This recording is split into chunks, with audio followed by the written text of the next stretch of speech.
ng ating vlogs, Badong Ratiles po. Pag-uusapan natin ngayon, ito po, no?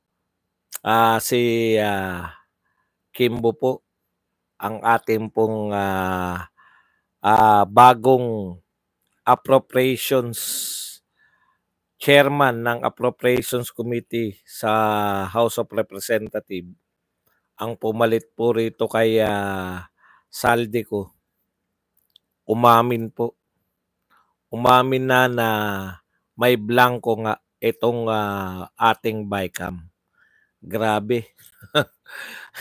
Teleserye, ang dami pong mga kasinungalingan na napatunayan natin ngayon. Dahil hindi lang marunong to si nabisto po. Nabisto po sa kasinungalingan itong mga nagsasalita po na walang blanco. Si Kimbo na po nagsabi na wala na pong meron nga pong blanco, pero may paliwanag siya. Si BP Sara po, dismiss na po yung mga kaso sa kanya ng PNP. Ito po ay may kaugnayan dun sa komosyon na naganap dyan po sa veterans at saka, hindi veterans, sa kung hindi ako nagkakamali, 2 ospital yan, di ba? Yung St. Luke's at Veterans. Hinggil po sa contempt nito ni Attorney Zulaika Lopez. Yan po mga pag-uusapan natin. Pero bago yan, kung bago ka pa lang dito sa ating channel, mag-subscribe ka na. Dahil ito lang ang tayong channel na may kinikilingan, may pinapanigan, una sa balita, huli sa impormasyon, kaya ano pang hinihintay nyo? Pindot na, okay. Natatandaan ko po, pareho lang ng sinasabi si Senate President Chis Escudero at saka to si Kimbo. Kaya lang, walang pag-amin kay Chis Escudero na may blanco nga, no? Yan po yung problema, pagkakaiba ng mga lawyer. Marurunong po sila lumaro. Kay Bersamin din, wala pong inaamin na may blanco, di ba? Pag mga lawyer po, alam po kasi nila no, na eto, wala pong pumipilit kay Kimbo. Hindi po siya pero reporter lang yung kanyang wala po sa kanya. Parang alam ko hindi lawyer si Stella di ba? Stella Kimbo. Kaya may problema siya ng inami. Lahat po nagdi-deny. Maganda yung atake, yung mga sila Grace po. Bagamat hindi nila dinideny na meron nga may blanco, pero sinasabi nila na walang blanco sa enrolled bill. Same din yung gustong sabihin ni Kimbo Kaya lang nga, dahil may kakulangan siya sa script, ang tagal inayos yung script, sabay nung dineliver na, hindi ganun, no, yung pagkakadeliver. Kasi simple lang Wag nilang aminin, wag din nilang i-deny, no?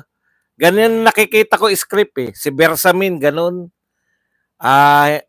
Kung may blanco yan, wala kaming kasalanan dyan. Nakarating sa amin yan, walang blanco. Pinirmahan namin, walang blanco. Wala kaming pananagutan dyan sa usapin na yan. So, walang pag-amin. Si Chis Escudero rin, sinasabi rin ni Chis Escudero na walang blanco nung pumirma ako. Di ba? Ganun Anong Alam na alam ng mga abogado kung paano iiwasan yung tanong na may blanco ba talaga? Tapos dadaldalan ka na nila ng mga ibang bagay. natatandaan ko si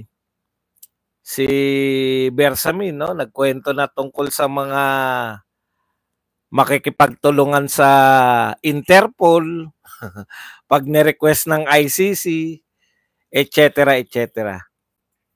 Si Grace po, dahil konting less talk, less mistake yung pinatupad ni Grace po, yun lang, doon lang siya, no? Walang blanco sa enrolled bill. 'Di ba? Kaya nga may nagtatanong sa inyo, malamang iba pa yung malamang iba pa yung kaya may nagtanong sa inyo kung iba pa yung enrolled bill kaysa sa BICAM report, no? Yan. Kasi nga panlito yan ni Chis Escudero, panlito nila yan eh. Nawala silang nakita. Na pwede namang kasagutan yan, nagpapanibago silang usap, pwedeng kasagutan yan sa mga sinasabi ni Aimee Marcos, ni Raul Manuel, ni Bato, at saka ni Franz Castro na may blanco talaga. Pero sa enrolled bill, ayan. Kaya lang, dahil nga hindi nga naman abogado to si Kimbo, pag tinanong mo siya, akala niya tama na script niya, nagkalaglagan. Hindi sinasadya. Ako, sa tingin ko, hindi naman sinasadya ni Kimbo. No? Hindi sinasadya na nagkalaglagan. Kasi tama rin eh. Meron din siyang sinasabing enrolled bill. Sa enrolled bill, okay na. Okay na lahat. Kaya lang, less talk nga, less mistake. Hindi niya ginaya si Grace po eh. So all along, yung sinasabi ni Ungab kay Tatay Digong, yung pinagreakan ni Tatay Digong, tama. Mayroong blanco. At ito po ay kinumpirma ni Kimbo. Nang hindi niya naman po, ako talaga honestly, alam ko hindi niya talaga gusto na umamin. Kaya lang, siguro naghalo-halo na. Siyempre, inano nila yan eh. Kumbaga, binigay sa kanya yung senaryo na ganito paliwanag natin dyan. Na kaya may mga binigay tayo ang nagpuno na yung mga technical committee dahil pero nasabi niya eh. Dapat doon iiwasan na magsalita o iiwasang umamin na may blanco. 'Di ba? Katulad ng ginawa ng mga abogadong si Bersamin at saka ng abogadong si Chis Escudero. Maligal sila eh. Ambos interview, hindi siyempre. Kung ano, ang interesado lang naman yung lahat ng po yan, alam na ng lahat ng Pilipino na merong may blanco. Alam na ng lahat ng Pilipino na nagtatake pa, naghugas kamay na nga yung Malacanang. Alam na po yan ng lahat. Ngayon, paliwanagan na lang kung counted ba yun, yung pinapakita ni Ungab, na yun na ba yung actual. Simple lang yung sinasabi ni Ungab eh. Bago magpermahan, wala dapat blanco. Simple lang din yung sinasabi ni Tatay Digong. Ang meaning po ng pagbablanko ay para ka nagbigay ng blank check. Di ba? Okay. So, pakinggan natin ha. Baka sabihin nyo naman, sinatsambahan ko. Ito po si Kimbo. Sa kanyang pagsagot sa question and answer. We do acknowledge po ma'am that there are blanks na po doon sa BICAM report na pinirmahan ng BICAM and ni-ratify ng plenaryo. Yes, so notwithstanding any typographical errors or any adjustments that are needed as a result of amendments, I authorize naman po ang technical staff ng both House and Senate to make all of these necessary corrections. And Okay. Tignan nyo ha. Inamin eh. Yes. Di ba? Sabi niya, tinatanong siya yung sa blank. Yes. Ina-acknowledge niya. Kasi authorized naman daw yung mga technical group na magtama. Oh. Umamin na po eh. Wala na pong ano yan. Wala na pong kumbaga ang hirap na pong bawiin yan kasi pinangatwiranan na eh. Akala ni Kimbo yung katwiran niya tama na yon sa batas. Hindi po ubra yun, Kimbo. Yung sinasabi mo na yan na may typographical error at ito ay napagkasunduan, ang susunod niyan sasabihin dyan, napagkasunduan na yan sa BICAM eh. Alam na nila kung ano yung mga ilalagay. Parang ganun yung gusto nyo sabihin. Para lang maiwasan yung mga typographical error. Nilib mo ng blanco yan. Pero hindi na po pwedeng yung technical group na maglagay dyan ng hindi na pagkasunduan. Hindi nga. Kaysa nga daw ilagay nila, nilib na lang daw ng blank. O kaya huling-huli po. Di ba? Ano sinasabi nila yung technical? Yan naman, yung sinasabi ni... Narinig ko na rin katwiran niya hindi kay Kimbo eh. Narinig ko na pong katwiran niyan kay Pagdangaman. Pagdangaman, Amina. Ayan. Yan po yung paliwanag niya, yung binibigay lang sa mga authorized na technical group para sila nagpupuno. Pero yun nga po yung question. Kailan ba dapat nagaganap yun? Di ba? Pirma ba muna o itatama na yung mga correction? O, eto na po yun eh. Si Amina rin, ganun din, hindi niya rin sinagot ng direkta. Kung meron ba talagang blanco, ang sinasabi niya, authorized daw na maglagay ng mga figures yung mga technical group. So, eto mga sinabi ni Kimbo, eto na yung mga napag-usapan nilang isasagot eh. Ang problema niya, inamin niya na may blanco. May blanco eh. Walang umaamin nung una eh. Ngayon, umamin ka na may blanco, ang sinasabi mo lang, napagkasunduan na yan, kaya wala silang dapat ilagay dyan na hindi napagkasunduan. Bibigyan kita ng halimbawa, Kimbo, na pwedeng maglagay ng hindi nyo napagkasunduan. Ito lang naman yan. Etong Congress lang na to. Last year, walang akap. Walang akap sa lower house. Walang akap sa Senate. Bigla nagkaroon ng akap. Kaya nga yung tinatanong nila, ano ba yung akap na yan? Hindi namin alam yan. Di ba? Last year yun. Nag-BICAM, walang akap. Walang akap. Tapos na yung BICAM, hindi nila napag-usapan kung ano yung akap. Biglang nung nakapirma na sila.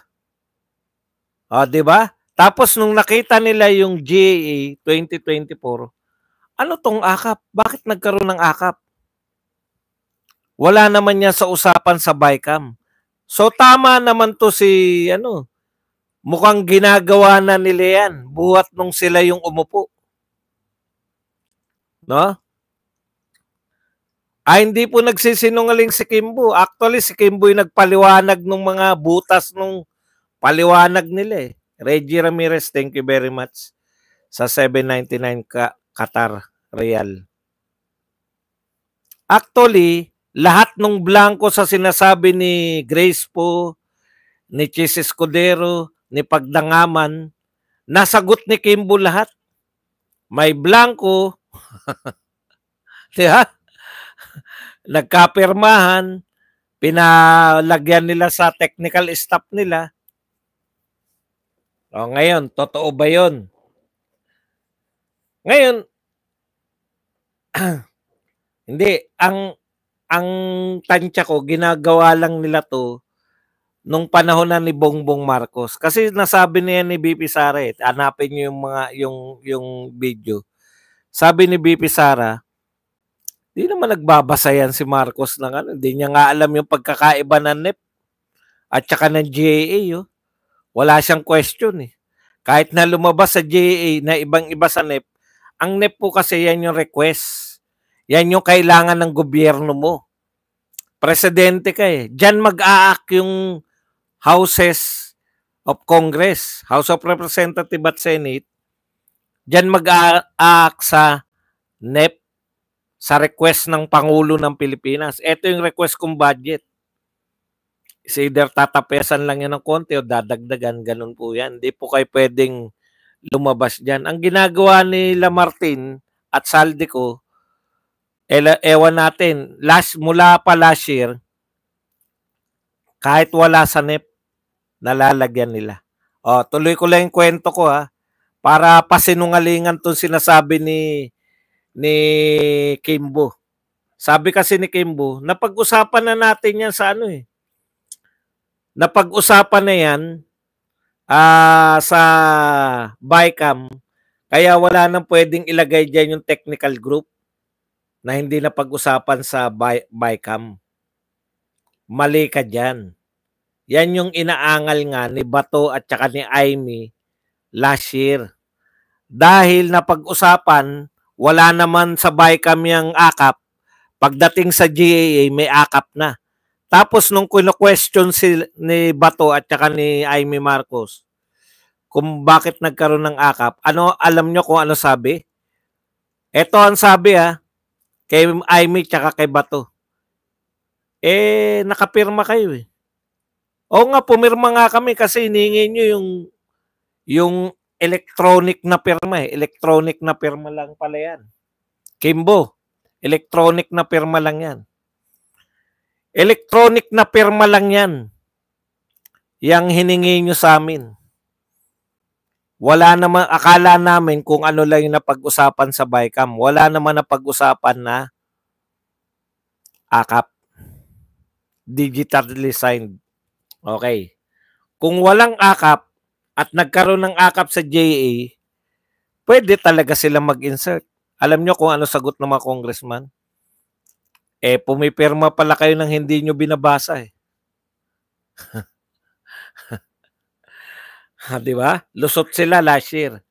Ngayon, di sila nakalusot kasi may hawak na dokumento si Ungab. Merong blanco. Ang nagpaliwanag kung bakit may blanco, si Kimbo. Pakinggan muna natin uli. Baka nakalimutan na natin yung kanina. I-ratify ng plenaryo. Yes, so notwithstanding any technical errors or any Wait natin. it is fully enforceable, it is valid. Dahil po, ating enrolled bill, ibig sabihin po, ang General Appropriations Bill na nanggaling po sa Congress ay kompleto. Walang plan. So that's basically the reason for why ang naging basehan ng GAA ay kompleto. But we do acknowledge po ma'am that there are blanks na po doon sa BICAM report na pinirmahan ng BICAM and i-ratify ng plenaryo. Yes, so notwithstanding any typographical errors or any adjustments that are needed as a result of amendments, ay authorized naman po ang technical staff ng both House and Senate to make all of these necessary corrections. And just Yun yung pinapaliwanag ni Kimbo, di ba? Tinanong siya eh. So, meron nga po bang blanco doon sa mga bicameral? Yes. Kasi nga authorized naman yung mga kung sino-sino na itama. Kasi naaprubahan na yan sa plenaryo at saka sa BICAM. Sa BICAM. Tapos authorized na magtama yung mga technical group. Diyan kayo nadaling lahat sa pag-amin na yan ni Kimbo. So sa pag-amin ni Kimbo, tama ngayon si Ungab, tama si Tatay Digong. Di ba?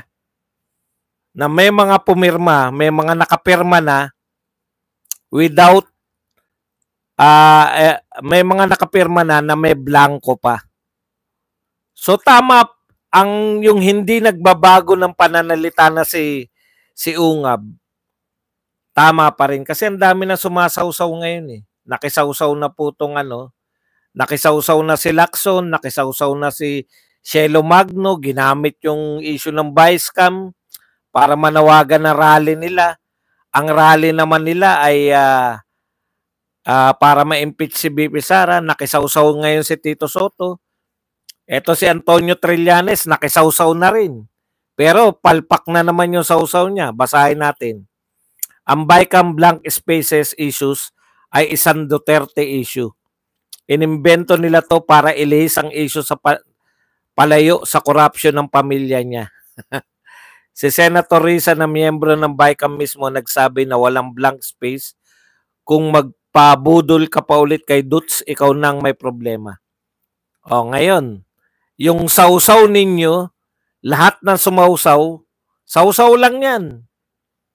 No? Ang totoong nag-expose niyan, si Ungab, si Duterte, sa programa ni Baste, kasama si Attorney Rodriguez. Ngayon, ang sausaw nyo, napahiya kayo sa pagsausaw. Wala naman kayo dun. Paano mo natiyak, Trillanes, na pauso lang yan? Ibig mo sabihin, yung hawak ni Ungab na pinatotohanan ni Manuel at saka ni Franz Castro, na pinatotohanan ni Aimee Marcos, invento lang ng mga Duterte. Ilang beses nang tinanong si Aimee Marcos, kaya hindi siya pumirma, kasi nga may blanco. Tignan nyo yung press. Tignan nyo lang kung gaano kasutil yung mga press natin. Tinatanong pa ba uli si Aimee Marcos? Akala kasi nila babaliktad si Aimee Marcos eh. 'Di ba? Akala nila babaguhin ni Aimee Marcos yung sinasabi niya. Buhat na nagsalita si Aimee Marcos na merong talagang blanco na pinapirmahan. Ano po sila? Wala na po. Tahimik na po yung press kay Aimee Marcos, 'di ba? Akala nila babaliktad eh. So mas marami po nagsasabi na may blanco. Ngayon, ano lalabas ng mga kinukote nyo? Si Rizon Tiberos, eto si Gatchalian at saka si Villanueva, pare-pareho pong mga meron sa kanila nagsisinungaling. At malamang sa hindi si Kimbo yun. Kasi, pabor pa rin si Kimbo. Sinasabi pa rin ni Kimbo na walang nilabag eh. Di ba? Wala nilabag na batas eh. Sinasabi pa rin ni Kimbo na tama yung enrolled bill eh. Hindi niya lang alam na mali na magpapirma na blanco. Yun yung pagkakaiba ng paliwanag ng isang abogado sa tapat na paliwanag ng isang teacher. Teacher eh. Bagamat naniniwala siya na hindi illegal, inamin niya yung irregularidad nang hindi niya sinasadya. Diyan napahamak na mahamak itong si Castro. Yun na nga, hindi nga alam ni Castro hindi nga alam ni Kimbo eh. 'Di ba? Pinaratify nyo na may blanco tapos sasabihin nyo na okay lang yun. Total, ano lang naman yun, yung mga figures lang, parang calculator lang daw. Hindi pa rin. Di ba? Kinakailangan mo muna, dapat may numero na. Kung mali pa rin yung pag-calculate.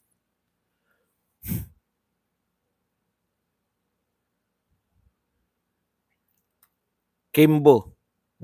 Kung ano man na nasabi ko, Stella Kimbo po ang dapat kong sabihin. Siyempre, nagkakamali lang tayo sa salita. Okay, punta na po tayo rito sa isa pang balita.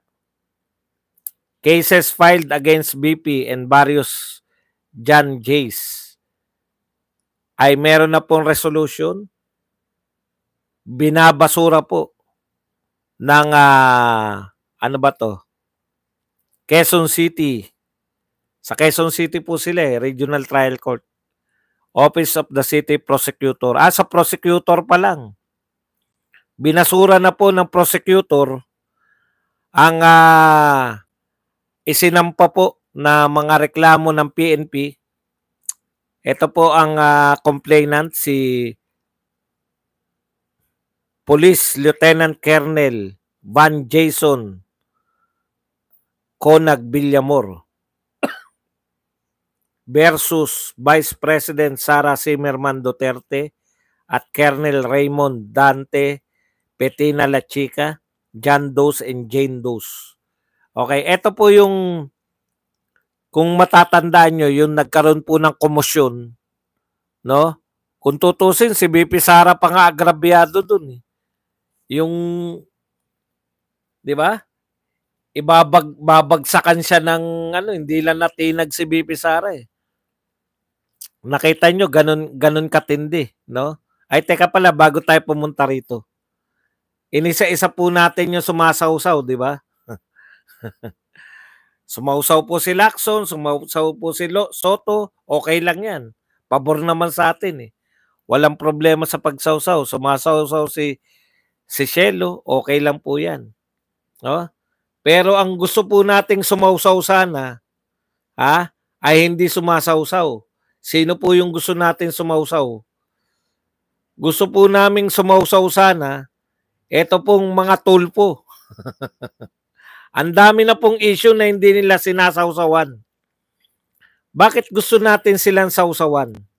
Eto, bakit tahimik ang mga tulpo? 89 billion PhilHealth, Vice Camp, 5,500 ghost flood projects, 129 gold reserves, poverty, hunger rate. Tahimik po ang mga tulpo. Bakit? No? At bakit natin dapat talakayin to? Para po ipaalala sa inyo. No? Para po ipaalala sa inyo na yung hinahangaan ninyo na posibleng maging kalaban ni BP Sara sa 2028, pagdating po sa mga malalaking issue, dehin bokiki po sila. Alam nyo po, may problema noong araw, sinasabi po, yung mga politiko na yan, naririnig mo lang, nagsasalita lang ng kung ano-ano, na pabor sa mga tao, pagka nangangampanya sa eleksyon. Di po ba? Matatamis magsalita, magaganda ang pangako pag malapit na eleksyon. Kakaiba po itong mga tulpo. Ito lang po ang mga kandidato. Numero 1, pasok sa top 10. Yan, dalawang tulpo na yan. Kandidato pa lang. Alam niyo po yung mga kandidato, yan yung mga typical na kandidato. Tito Soto, si Ping Lacson. Tanong ko lang, kung talaga kayong mga nag-aaral at hindi lang kayo sumasawsaw, mahirap po yan Kasi yung iba, thank you nga pala kay Tito Soto, thank you nga pala kay Lacson. Kung talagang kayo nakatutok sa pagbabudget, last year may problema po sa pagbabudget, hindi po namin kayo naririnig din. Ngayon pong matindi na yung galit ng tao, tsaka kayo naglumalabas para, di ba? Okay lang yan, walang problema, pero hindi pa rin namin kayo iboboto. Kasi alam nyo na problematic tong gobyerno na to Huwag nyo sabihin ngayon lang nagka-problema yung gobyerno. Pero still, kanino kayo tumakbo? Tumakbo pa rin kayo under ng BBM slate, di ba? Eileen Nestal, thank you very much sa 9 AED. Dahil dyan, hindi pa rin namin kayo boboto. Pero pasalamat kami at isa kayo sa mga nag-expose ngayon. Okay, Eileen Nestal. Marunong na daw siya mag-payment. Kaya kailangan na kitang gawing moderator. Marunong. Thank you very much, Eileen Nestal. Yan. Okay. Puntahan natin itong mga tulpo. Kung ngayon pa lang tumatakbo na kayo, dehin bokeke na kayo sa malalaking issue. Hindi namin marinig kung para saan kayo. Pabor ba kayo sa ginagawa ng Kongreso ngayon o ayaw ninyo? Tumatakbo pa lang po kayo. Kayong dalawang tulpo. Wala na kami magagawa kay Rafi. Nalusutan na kami. Kung kaysa dito sa dalawang tulpo na to, iboto nyo si Marcoleta at si Kibuloy. Kasi, di ba, si Bato at si Go, okay na yan. Mananalo na yan. Alam nyo, mali po itong tutunguhin natin. Tayong mamamayang Pilipino. Dati po, yung mga politiko noon, lahat ipapangako. Pag may issue na ganyan, putya, nakaposisyon sila. Bakit? Gusto ng tao yan makita kung ano yung saan kayo papanig. Sinasakyan po ng mga politiko yung mga ganyang issue. Dahil yan po, yung issue pong ganyan, lalo na national level, senador ka. Hindi naman po pan-local na issues lang dapat yung dala po. Yung issue na nakaka-apekto sa buong Pilipinas dapat ang dala-dala ng mga tulpo. Ano na bang issue ng buong Pilipinas ang dala ng mga yan? Ito ngayon ang gustong malaman ng mga tao, ano kayo? Ano ang posisyon nyo? Dalawa lang po yan. Hindi nila naiintindihan yung issue ng budget or wala silang pakialam. Kung hindi po nila naiintindihan, wag na nating iboto yung mga yan. Dadagdag lang yan sa mga hindi makaintindi. Trabaho po nila yan. Ang budget po ay trabaho po ng senador. Tapos hindi kayo kikibo sa trabaho ninyo. Wala po kayong karapatan na tumakbong senador kung wala kayong alam o wala kayong pakialam. Yan lang po ang masabi natin. Pag wala kayong alam sa pagbabudget, wala kayong karapatan maging senador. Pag wala kayong pakialam, lalo na kayong wala na kayong dapat, hindi kayo dapat binuboto.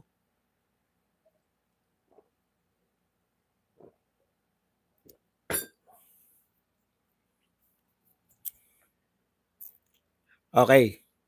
Punta po tayo rito sa pagkakadismiss. Basahin na po natin. Yung dulo na lang kasi mahaba eh. Wherefore, in light of the foregoing consideration, the complaint for violation of Article 148, direct assault, Article 151, disobedience to authority. Tignan nyo, ito po. Sasampahan mo yung Vice President ng disobedience to authority. Okay lang yung direct assault eh. Pero yung disobedience to authority, Vice President yun eh. Sino ba mas otoridad sa inyo?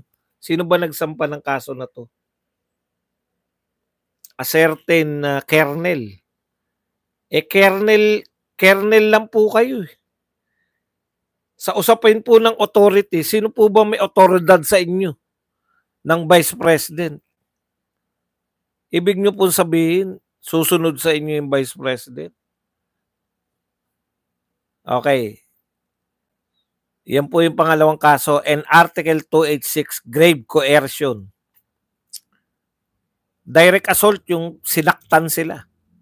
All of the revised penal code against respondents Vice President Sara Duterte and Colonel Raymond Dante Petina is recommended to be dismissed for failure to sustain a finding of prima facie evidence with reasonable certainty of conviction. Ayun. Abogado na po magpapaliwanag nung ganyan. No? Pero ang pagkakalam ko lang, dinismiss dahil walang matibay na ebidensya. May bago kasi yung yung DOJ. Kung wala naman pong dahilan para makonvict yung inaakusahan, ano na rin po, dinidismiss na rin po nila. Kung sa tingin ng DOJ, prosecutor pala, kung sa tingin ng prosecutor ay hindi naman makokonvict ang Vice President at saka yung mga kasama niya, kaya dinismiss na po. Hindi po katibayan, wala pong masyadong matibay na ebidensya. Ibig sabihin, sa kainitan lang po, gusto lang pong dagdag na pasakit sa ating Vice President. Ang tanong, alam ko nagsampa rin yung, kung natuloy ba yung pagsasampa ni BP Sara o hindi. May kontra-demanda dyan eh. So dismiss na po yung kaso. Katulad po yan ng kung ikinaso nyo lang yung ikakaso nyo kay BP Sara sa tunay na korte at hindi sa impeachment, dismiss na yan. Alam nyo kung bakit? Madidismiss yung kaso ng confidential fund. Confidential fund lang naman yung ugat ng kinakaso nila kay BP Sara eh. Kaya madidismiss lang yan. COA report yung pagbabatayan ng korte. Di ba? Hindi naman yung mga yung mga aligasyon ninyo. Aligasyon nyo nga lang yan. At malinaw po sa COA report na nakatanggap po si BP Sara o ang Office of the Vice President ng unqualified opinion. Unmodified or unqualified opinion. Na ibig sabihin, walang mali sa proseso ng paggasta ng pera ng Office of the Vice President. So, ano yung pagbabatayan nyo? Kasi merong Mary Grace Piatos. Kaya po sa tunay na korte, hindi po talaga mag-i-stand tong mga to. Katulad niyang bike, kanina niyo pa kino-comment yung vloggers, pag-imbita sa mga vlogger.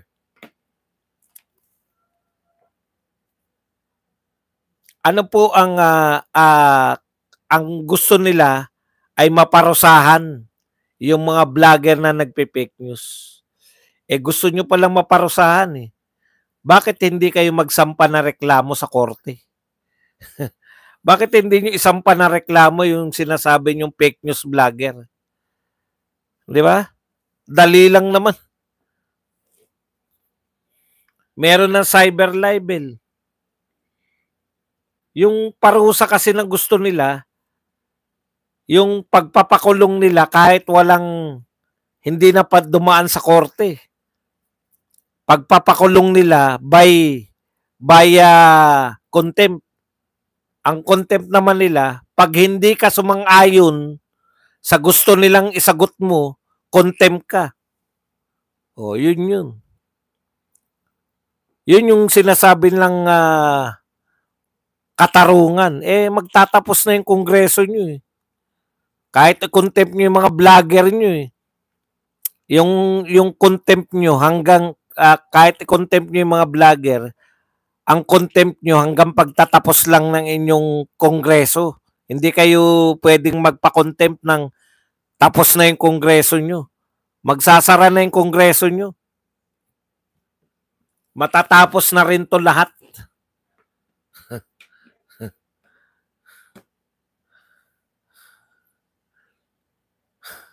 Kaya gustong-gusto nilang mag-imbestiga eh. Kasi kung katarungan lang, may nakita kayong fake news, sampahan ninyo ng tsaka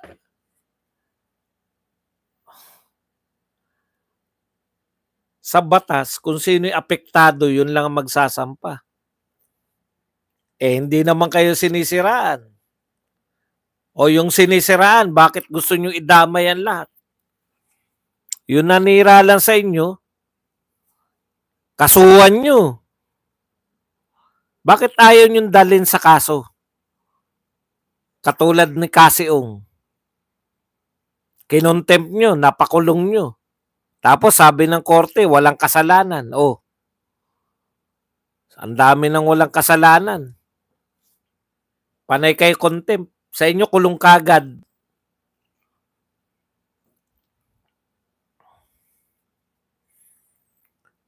Binueltahan na kayo ng abogado, si Topacio. Diyan sa ginagawa ninyo ng Quadcom.